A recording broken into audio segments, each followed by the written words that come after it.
All right, everybody, welcome back to another edition of Elevate Your Grind, brought to you by the Cannabis Lab. I am your host, Todd Rosales, and it is great to be here again today. I love doing this show, folks. I love bringing you all our amazing guests and all the great progress that we have.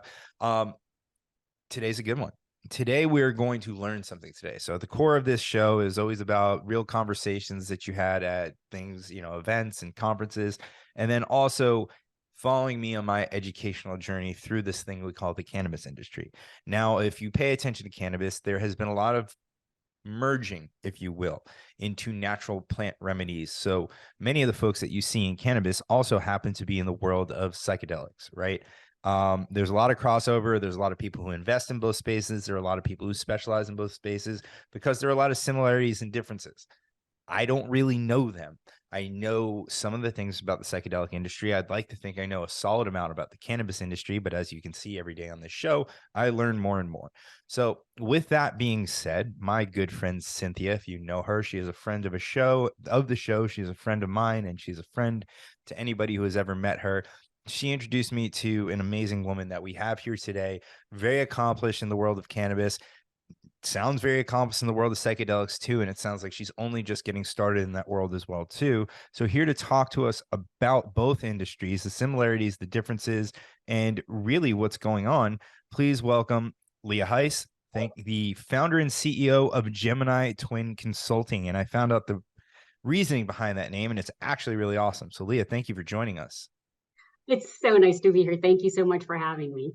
Absolutely. Well, anybody who I can bring into the show to educate me is definitely somebody that I want to bring in. So you've straddled both worlds of cannabis and psychedelics. And it's funny to me because I feel like psychedelics, they've got better PR. And when I say that right now, it's yeah. And I say that because when we look at the cannabis industry, no matter how big and far-reaching cannabis is, because, and I've done this in the past, and I think I stole it from Emily Paxia, you've got adult use, you've got medical, you've got CBD, you've got industrial, and it's this huge spectrum of things. But when we talk about the cannabis industry, and maybe just on the show, we tend to talk about recreational or medical disguised as recreational cannabis, which probably is not going to get the full support from the world that it should. Whereas if you look at psychedelics right now, and maybe it's because most of them aren't Schedule 1, or I don't know most, that's a gross generalization, but I know there are a few that are not Schedule 1. Okay. Mm-hmm.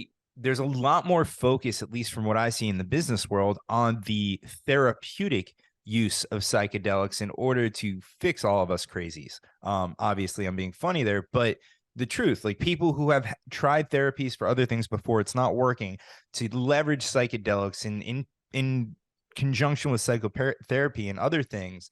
And I feel because of that, it's attracting a much wider audience, and it's going to move a lot quicker than cannabis. So not to jump right into the conversation, because I want to get into who you are, but I'd love to hear your take on really the narrative around cannabis and psychedelics and what the public opinion is right now.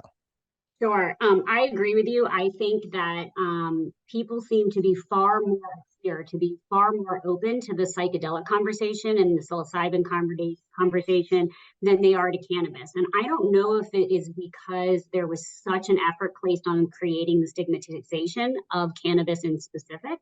And if that's one of the big problems, or because psilocybins and psychedelics tend to be looked at more through that therapeutic lens than sort of a recreational lens, that there appears to be more traction and more acceptance of that route.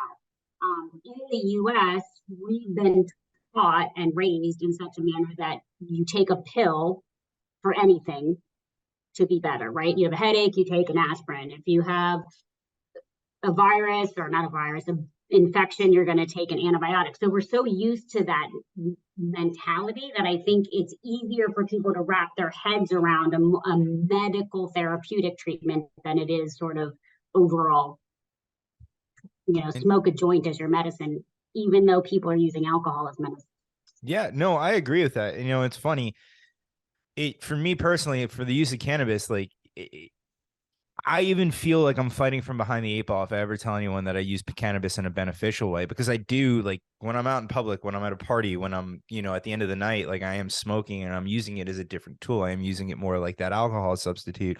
Whereas like specific strains, hazes, sour diesels, Jack Herer, those actually, if I'm not doing something like this where I have to rapid fire back and forth, if it's something I need to take my time with and put thought into, it really does help me. And I don't know if I'm ADHD. I don't know if I have something that I just never diagnosed, but from self-diagnosis and also with like certain indicas at night, like I was listening to Ricky do a podcast with a gentleman named Mark Harley, and I'm able to be very introspective when I smoke cannabis. So it's hard because that's my personal experience and there's no real research on it to convince someone, as you mentioned, that me smoking these joints, which historically for 100 years have been looked at as bad, actually helps me be a better person in certain scenarios. But just like with any other substance, you have to know when and when you can't use it and what your limits are. And we look at psychedelics, and you look at the history of psychedelics, it's tripping. It's the movies in the 70s, it's Pink Floyd, right? But all of a sudden, you put it in an area with a white lab coat and it's a miracle drug. So I'm really interested to see that back and forth. Do you think cannabis will ever get to a point where we do picture it in smoking form or some kind of form similar to what they're doing with psychedelics, as far as pairing it with psychotherapy, or maybe even as homework with a therapist where it's allowing you to be more introspective? Again, these are all just thoughts on the top of my mind right now. There are companies out there right now, you can find them on the internet, that are doing support cannabis psychotherapy, essentially. Yeah. So you can find a cannabis assisted psychotherapy to help you with whatever your specific mental health illness is, very similar to psychedelics. The difference with psychedelics is because it's a Schedule 3 and you need to buy it and administer it through a like a nurse practitioner or doctor who actually has a DEA license. It feels different to the end consumer than lighting up a joint, right? I think in terms of smoking long term, I'm not sure that will be a delivery mechanism that's ever picked up as popular, because with all of the tobacco and things that went on for years, and I'm not at all saying smoking tobacco is equivalent to smoking cannabis, but I think that stigma and perception is there. Yeah, definitely is. I mean, I do it myself. Like, and I'll tell people this: when I smoke a joint, I do treat it like a cigarette, not in the sense that like it has the same unhealthy benefits, but it's just I'm not going to smoke it in front of a restaurant that has a patio. Like, I'm not going to do that because it is invasive. And I always know that it's invasive. And I think that's why we have the rise in popularity in vape carts. And we don't need to get into effectiveness there. But you have such a deep history in the cannabis space with two MSOs, really successful track record, and now getting into the natural plant medicine world of psychedelics. What brought you into this space? I mean, it takes a special kind of person to want to get into the cannabis industry with all the nascency and all the unknowns. And, it's, to use the cliches, we're all flying the air, we're all building the airplane while we're flying it. And I've heard it enough times, but it really is true. It is very true. For me, this is absolutely a passion project. I was an attorney for the federal government early on in my career from in law school. I was diagnosed with a disease called chronic pancreatitis. I was told that I would never be able to work again and had 5 years to live and to go home and take care of my 18-month-old children. And basically, you're going to die in 5 years. And this was in 2001. Didn't die, obviously, but spent a lot of time in and out of the hospital on very high levels of methadone, Dilaudid, serious pain medications, until I was very lucky in 2013 when my doctor said to me that I should try cannabis as an option to reduce the inflammation in my body and also to help alleviate the pain. Maryland had passed its bill allowing for medical cannabis, and I started to explore it. And what I found is that it does have the capacity to reduce inflammation, certainly helps pain. And I have been using cannabis, and I haven't been hospitalized with pancreatitis since 2016. And I've been hospitalized more than 35 times. Wow. with pancreatitis. So to me, cannabis saved my life, and it not only saved me physically, it saved me mentally. It got me off of the high levels of pain medication I was on, the opiate medication, which causes bone loss and all kinds of horrendous side effects. And then I was able to go back to work. So financially, it saved me as well, and mentally gave me something that I wanted to share with the world. Not that I think cannabis is a cure-all for everything, but I think it's worth a shot Yeah. to see if it can help you.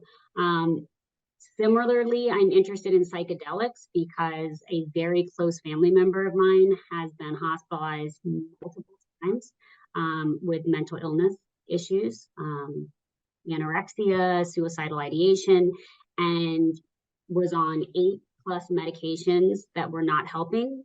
We were looking to hospitalize them again.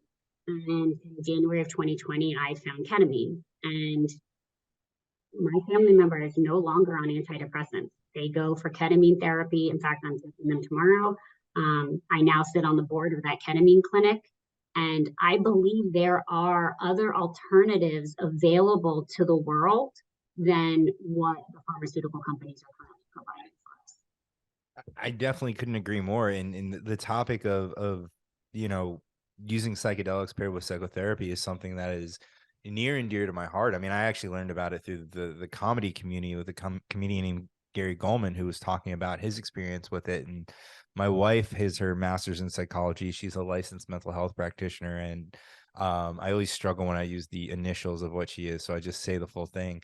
But it is a topic of discussion because, you know, with her, one of her specials was addiction, and Mm-hmm. she's very against the use of, at least now, I don't know if she's changed her opinion on it, but the use of cannabis in addiction clinics to fight other addictions right now. She just hasn't read up enough on that topic. She just thinks it's filling one hole with another, which a lot of times that's what you do with addiction. But That is absolutely what they do. yeah, I mean, you're on methadone or heroin, you get methadone, then you get Suboxone to get off of that, and it's just this perpetuating cycle. I do think that potentially cannabis is helpful for drug treatment, but I think everybody needs to do their own education and go with their agreed. own comfort level, right? Agreed. And obviously, you know, I sometimes take the other side of the fence, but I also have never really experienced addiction or experienced people with addiction. So she has the real world experience, but she's very open to the use of, or at least educating herself on the use of psilocybin paired with psychotherapy for a lot of different things. And that actually caught me by surprise. So going back to that general world acceptance of it, you know, cannabis bad, psychedelics good right now. It's interesting to see that, but I really do think it works. And to that point, I had another point that I wanted to make, but we're going to pivot into this. You know, you see it, you've seen it work firsthand with people that are close to you. Uh, is it just that we're finally trying something new that, you know, that they like, truly the definition of insanity is trying something over and over again with a different result? And with drug treatment, with mental health, like I feel like we've been doing a lot of the same things over and over again for tens and 20s of years, right? You know, for 50 years maybe. And we get some success, but it's not a mass success. And we see that firsthand. I mean, I live in Florida. The amount of rehab facilities that were here, and, you know, that's another story for another time, is ridiculous, right? And it is an epidemic. So, in mental health, same thing. So, is it just that people are finally open to trying something new, even though it's been demonized for so long? I think we're all exhausted, right? We're exhausted from the medical system. We're exhausted from living inside of a medical system that is determined to treat symptoms but not treat the underlying root cause. And sometimes the underlying root cause, even of a physical condition, for like my chronic pancreatitis as an example, is really based on emotional trauma that you had as a very early child that you might not even remember, and that you're internalizing. And then so psychedelics and potentially cannabis as well can help you identify sort of that internal trauma, that's not only causing your mental illness, but also causing a physical illness that's really a manifestation of the mental trauma. What's crazy to me is, you know, we're in a day and age where if you don't have a podcast, you're in the minority, right? And you Mhm. have all of these famous figures on podcasts, and you have all these business leaders that are on podcasts and that have written books, the ones through the 70s and 80s and 90s, you know, Elon Musk, you have Steve Jobs, you have Bill Gates, you have actors and athletes, and all of them at some point or another really are starting to come out and saying that they used psychedelics at some point in time, and it really was a turning point in their education or how they felt about themselves, where some of them were, they had a huge ego and they didn't treat people well, and you know, Mhm. the use of psychedelics made them a lot more empathetic. Some people were, their life was not going the way that they wanted it to, and they were able to find themselves and find discipline through a psychedelic experience as well too. So what blows my mind is, again, like cannabis, where cannabis has had the stigma for so long that, you know, as you get older, you realize most of the people you know actually have some kind of experience with it, still experience it, or something along those lines. With psychedelics, it's, I believe, in even more hush hush. Not now. Now everybody brags about it, but you know, that's really within the last year that now all of a sudden you have these great achievers, and you know, whatever opinion anybody has on that, but these are these great achievers coming out and saying that this affected them. I always wonder why it takes so long for people to accept it, where it's like, I hate to say it, but obviously, like Elon Musk, think whatever you want of him, but the dude has achieved a ton that the normal person Oh, he's probably can't. brilliant. He's done all kinds of Exactly. disruptive things. There's so many disruptive things I'd like to build in my life, and he's taking a step forward. I mean, I don't agree with everything he does, but But we if never had to psychedelics until got him social media, right? Like you never knew. Like, this is a different topic for a different show. But like back in the day, like you didn't know the owners and CEOs of companies what their public opinion was on everything in the news, and you never had to agree with them. The only thing they had to do was deliver value to their shareholders. So that's right. Now you got to do everything. everything, being the president of a company is getting very similar to being the president of the country. You're gonna have half the country hating you at any point in time. Yep. So to transition back to our topics, because you're going to get me on a rant that's probably going to get this show canceled, and the only ones who watch it are my family. So, um, you know, it's amazing to me that you have all these great leaders and all these great achievers that share psychedelic experiences or the use of psychedelics, that's not a spark to say, hey, there's something here. Not only is it for people, like you said, the American medical system is a repair shop. It's not a preventative maintenance shop, right? We're damaging the shit as much as we can, and we're taking it to the shop. Hey, can you take out the dents? Can you change the tires? Can you do this or that? So when do psychedelics start getting into the mainstream where they are also included in the maintenance programs of people, in order to, if you're going through a tough time, maybe this is going to give you the insight to get through it, right? Because I can tell you, when people go through tough times, it might be something that they need to get them through. Oh, absolutely. And, I feel like in the United States and maybe in other countries, I'm not sure, but we are taught to feel our emotions. We're not taught to cope with our emotions. We're taught to shove them down, numb them out, and keep moving on. And whether that means we're numbing them out with a prescription drug that someone's giving us, or cannabis, or alcohol, or any other methodology, we're essentially numbing out our trauma. That if we could use psychedelics and address it and be able to step back from our ego and look at our thought patterns objectively versus being involved in the emotionality of that particular moment, it can trigger healing. And that's not something that has been mainstream before. But I honestly think psychedelics are going to beat cannabis to the legalization route. Yeah. I mean, I can see that. And it's interesting too, because right now, if you think about it, in, I don't know, almost 40 states, you can pretty much walk into a store and purchase cannabis and take it out of the store and consume it as you will. You can consume it in flower and vaporizer and concentrate and edible and tincture. And so you would think that because it's more accessible, that it would win the legalization race. But when you look at psychedelics, it might just be because it is within a closed ecosystem, it is in more of a controlled environment, that it might win the race. And that is nuts to me. So when we look at the legalization of psychedelics, is there going to be one before the other? Is it ketamine? Is it psilocybin? Are there ones that are Schedule 1 that will be descheduled? And are we ever going to get to a point where there might be a psychedelic style dispensary or a specialty store, or will it go as far as being on the shelves at CVS and Walgreens? I'm really interested to know what the future of that is, because I would love to know the answer to that crystal ball. Right now, it's definitely more pharmaceutical route. Ketamine Schedule 3, so you can, as long as you have a DEA license, you can get a ketamine infusion. Mind Bloom, I don't know how they got around this, but they're doing microdoses of ketamine. It's a large scale company, and you can do psychotherapy assisted ketamine treatments through this pill that they send you in the mail. I'm not sure. I'm wait, not sure telehealth? they do a telehealth intake, and you fill out a thing, and then they send it to you in the mail. Interesting. I don't know how they did this legally. I'm fascinated by this model. It's a model I'd love to see for microdosing of psilocybins, but even the legalization that's happened with psilocybins in Oregon, for example, they don't allow you to do microdosing. It is only inside of the treatment centers that you can get the doses. So if you want to go in a large scale dose or even a microdose, you have to go and sit in the treatment center, which really doesn't make a lot of sense, especially from a microdose standpoint, because what are you just going to sit there for a couple hours and then go home? I mean, that makes no Yeah. sense. So can you kind of help us understand? So right now, most of, like you said, the legalization is delivering it within a clinical environment and being there and kind of working through, call it your shit there, right? Yeah.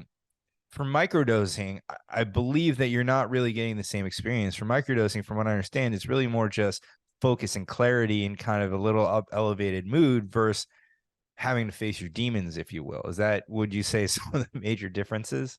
Yeah, that is the major difference. And I think with with microdoses, it also can help you step back a little bit and be more objective in terms of your responses to things.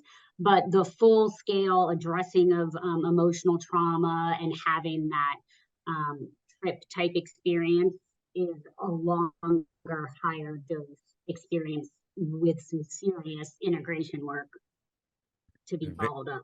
Very interesting. And see, I've thought about, talking to my wife about this, but then she's also my wife. So I feel like she's just going to like throw in some things that I need to work on that I actually don't need to work on. It's just stuff that would make her life easier. So I feel like I'm going to have to get an objective third party here.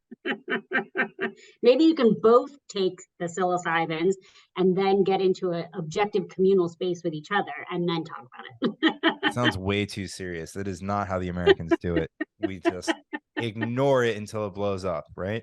That No, is correct.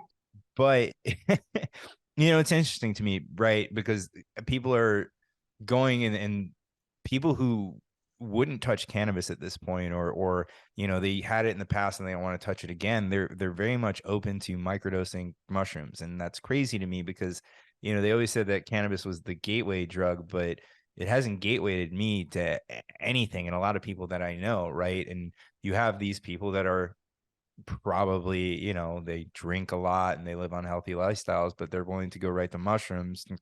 Cannabis is still looked at as bad. So it's interesting because I do think that cannabis can be used in the same sense as microdosing mushrooms, whereas Seth Rogen put it best. Everyone thinks that when you have a joint, you have to smoke the whole thing because that's what you do with cigarettes. That's what you do with cigars. That's what you traditionally do with things that you smoke.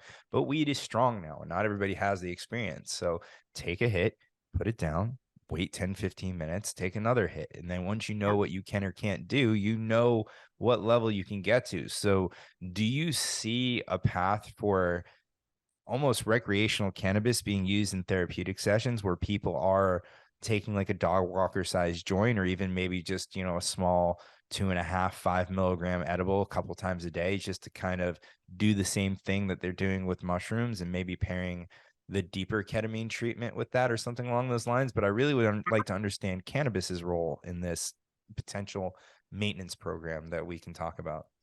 Absolutely. I mean, I think microdosing of cannabis is very effective. I also think, adding in very high levels of CBD to lower levels of THC can also help with all of this, the mental health, the physical, the inflammation in your body. And there are programs already existing that do cannabis integration work with mental health and psychedelics.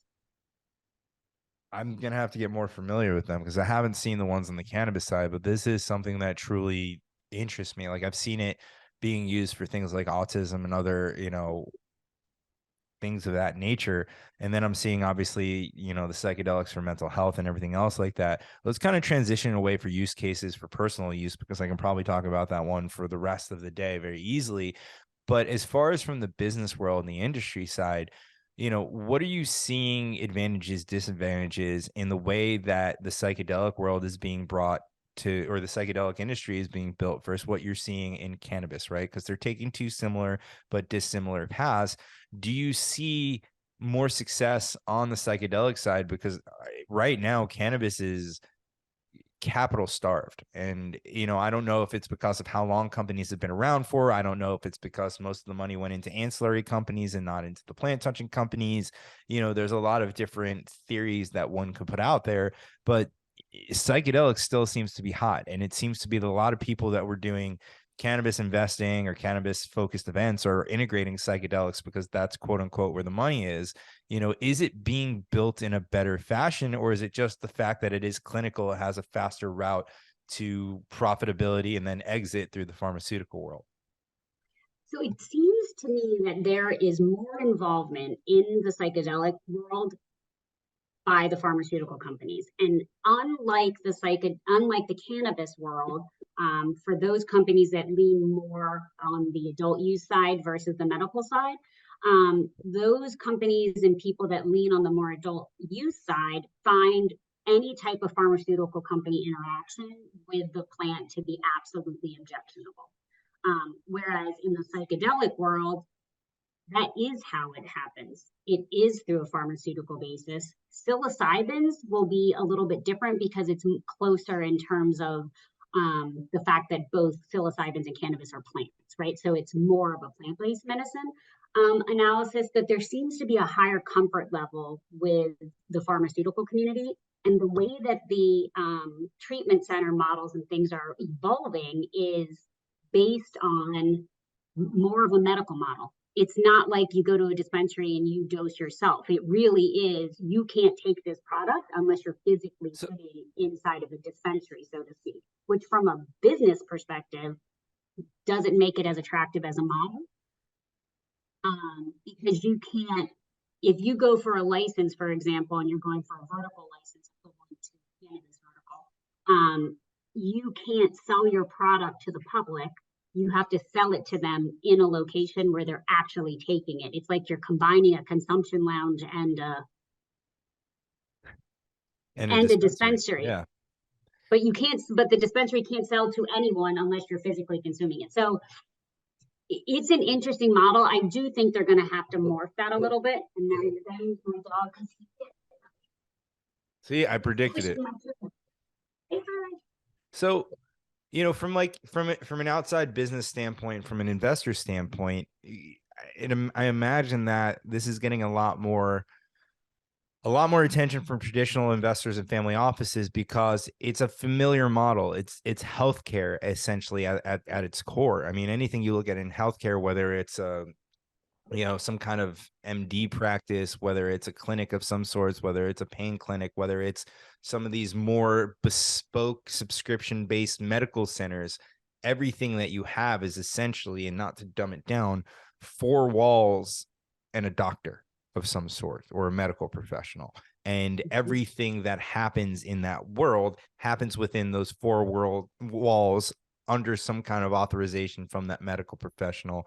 Whereas cannabis is that wild gas station product that came out and is finally starting to get some authenticity to it. It seems, is that really what it is that the model for psychedelics is just familial to investors, so they have due diligence models around it. They have financial projection models around it. It's just something that they understand. I think that's it. And I also think that psychedelics have been used for a long time in that industry by the very people that are putting the money in. A lot of the investors that I'm talking to are very attracted to this market, and most of them say they've consumed, or they regularly microdose, or they regularly go on retreats around the world. It's interesting. It's funny. I mean, I imagine a lot of those groups have used cannabis in the past, but I'd be interested to know if it's something that they still do, or maybe they do it for fun once in a while. Because I see a lot of people and, older professionals, like the younger professionals still do it because they're not that far removed from the days where they did it not knowing that it was therapeutic. They did it for fun and for pure recreational use. Whereas someone a little bit older, like they did that maybe through college and their young professional career, but once they got a family, it was harder to do. And, maybe they'll do it once in a while, but they still have almost a stigma attached to it. So do you think that the older generation, the baby boomers and beyond, part of the reason is they have to readopt this new world of cannabis first, and it's kind of changing the programming they had where, they only did it for so long and it was bad, so they had to stop? Yeah, I'm not sure. I find when I talk to people about being in cannabis versus being in the psychedelic industry, people are far more accepting of the psychedelic industry than they Yeah. are cannabis. They're like, "You're in cannabis," and I'm mostly referring to like older, like my parents and things like that. When I told them I was going into psychedelics and going to start working on that, no problem. Now, it could have been cannabis eased the way in, but when I told them I was going into cannabis, they thought I had lost my mind. Interesting. So, there psychedelics, right? Like we've both agreed on the show, healthcare focus, doctor focus, it seems to be getting a ton of the attention. Having had a foot in both worlds, how do you see cannabis kind of, I don't want to say rebranding itself because the genie has been taken out of the bottle. I don't think too much can go around, but there's so many parts of the industry and I don't see a lot of mainstream media coverage on the medicinal type of use for cannabis. I see so many great foundations that are working on it that have products that they've brought to market. Obviously, President Biden just signed the research bill. I'm hoping that kind of changes things Yeah. for the better. But do you see the medicinal side of cannabis, even people isolating minor cannabinoids, not in the sense to sell it at a gas station as fake weed, but to treat certain ailments, more directly? Do you see that side of the business maybe coming from behind and really kind of changing that cannabis PR narrative at all? Or is that something that may not happen because the rec market has just taken off state by state? So it depends, I think, if we're talking about the United States versus globally. Globally, the focus is far more medicinal. There are companies all over the world, pharmaceutical companies paying for contract growers in a variety of countries to grow specifically their genomics so that they can extract a specific terpene or cannabinoid and utilize it in their extractions in the European market. But in the US market, it's primarily a recreationally leaning market, and a lot of the products that are coming out are of a more recreational leaning type. The new beverage category, for example, that's rising, really rising rapidly in acceptance. And I love those beverages, just as an aside, I think they're brilliant. And a great kind of just new disruptive product. But I think that we are leaning more towards an adult use model in the US, and maybe that's why it's not being as accepted. I'd like it to be accepted because I think it should be descheduled, but Yeah. No, I'm in that boat. I want to see the industry mature in the way that it is right now, but I also want to see something that's going to change the public opinion. And what blows my mind, and I think I say that term a lot, but I saw something recently that said the public opinion on cannabis is that 70% of Americans accept it, that more Americans right now would smoke cannabis over cigarettes, but yet we can't pass safe banking. We can't pass the things that will actually, you know, let this industry mature. And I get jealous of the psychedelic world. You know, I really do, I because do too. I'm in cannabis. I'm passionate about it. And I see a lot of folks that I knew in cannabis that have jumped to psychedelics. And there are so many of my friends right now that are suffering from this, call it correction to be nice, in cannabis, that you have the ancillary companies laying off 10, 15, 25% of their workforce. You have brands tightening their belts. You have MSOs tightening their belts. Even the And plant touching companies are laying off people left and right. I mean, yeah, they're reducing salaries. Um, we have commoditization across the board because you can't sell anywhere except for inside of your own peanut state market. So if you can't sell in interstate commerce, I mean, commoditization is going to happen anyways, but yeah, it's going to happen really quickly if your entire market is one state. yeah. No, I couldn't agree more. And my biggest fear right now is that the legislation needed to pass to support this industry and keep it going is not going to happen. And you're going to see Yeah, a mass consolidation into the MSOs, but they only have so much money to spend. And then what happens is, to me, they pass the legislation later on. And then you have these big corporate giants that have existed, that have been waiting on the sidelines, that are going to buy up the MSOs. And then cannabis just gets eaten up into the system that it was trying to avoid. So I know that's a big fear of mine. I don't that's a fear know. of mine. Yeah. It's a big fear of mine Yeah. as well. I mean, and I am very concerned about the social equity operators that have been granted licenses over the last few years. The lack of access to capital, the fact that we didn't have very savvy investors early on, and they were only looking at top lines, and the valuations of these companies were just completely over outsized in terms of what they were producing. Um, I don't know how the small operators are going to survive. I'm not even sure how the MSOs are going to survive. Yeah.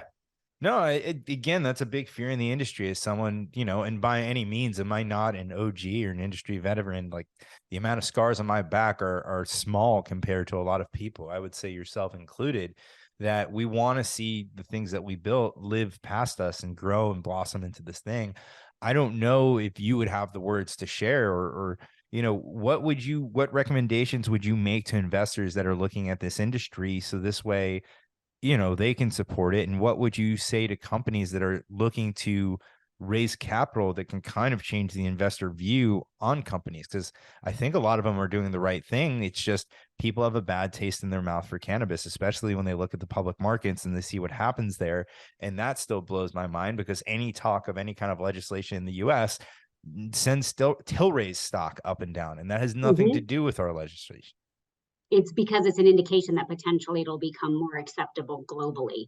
Um, it does fascinate me how reactive the investors are to any type of potential forward momentum by legislators. Yet we did not get a huge bump when two states went recreational in the Yeah. last midterm. So, Or do we see bumps during earnings season either?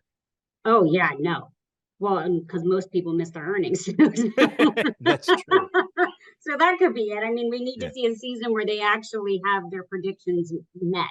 Um, it is definitely challenging in the cannabis industry right now. I do think long term, this industry, once it has the opportunity to do interstate commerce and start to export internationally, would have the ability to be a huge industry. But if we can forever stay locked with inside the parameters of our states, or locked with inside the parameters of the borders of the US, we're not going to be able to compete globally. Yeah. No, There's I a whole agree. market existing worldwide that we can't participate in, and we could be world leaders. Uh, that was something that I really just wanted to bring up, as kind of the last topics that we talk about. A centralized theme to this show is repeatedly me saying that even before I was a consumer of the plant or a fan of the plant, I believe that, looking back on the history of our country and what made it great, that this is an opportunity for us to be a world leader in something that's going to create a huge tax revenue stream, going to create a huge amount of jobs, but not, they're jobs that anyone can obtain. They're not these highly specialized jobs that you need a special education for, right? They're jobs that have been around in America forever. right? We had the tech boom, and you had Google and then Microsoft and AOL and all these companies that came up. And even today with Tesla and all that, they are heavily mathematic and engineering focused jobs, and there's sales jobs and advertising jobs in there. But at the end of the day, they're not the typical blue collar American jobs that we've had that have made this country great forever. With cannabis, it brings back farming, it brings back manufacturing, it brings back production, it brings back logistics, it brings back retail, right? It brings back all of these things that have been significantly hurt. And that is literally just the recreational side of it. Don't mind the fact that we can be number one in sustainability with industrial hemp and the industrial hemp products that we can put out there. And we have a ton of farmland for that too. And then the taxes and the exports and everything else that we can do on that. I might sound like a crazy person because I do think that legalizing cannabis in all forms is one of the things that can truly bring our country back to number one status from a GDP, from an overall economic standpoint. But I don't see that much flaw in my logic here. It really does bring back jobs that anybody can obtain that could be pretty decently paying too. It really does. And there's a huge industrial hemp shortage worldwide. And as we see the increase in industrial hemp concrete and things like that and more fibers, it's going to grow even more. And it's just, we can participate in industrial hemp production, but it's frustrating that we can't compete on a national or an international scale. We have no opportunity to compete at all. None. Just by consulting. That's it. Yeah. I couldn't agree with you more. And it's crazy to me the amount of American experts like yourself and like other guests that we've had on this show that are being hired to consult on cannabis across the world. So literally the only thing that we're exporting from a cannabis standpoint right now is our knowledge on how to be great at it. Yep. And we do need that knowledge, and people need that knowledge because we want to make sure that the other countries don't make some of the mistakes that we made in the way that we created regulations and things like that. But I mean, I do. I would love to be just growing and exporting, right? Yeah. I want us to be the best, so I don't want anybody else to figure it out. But yeah.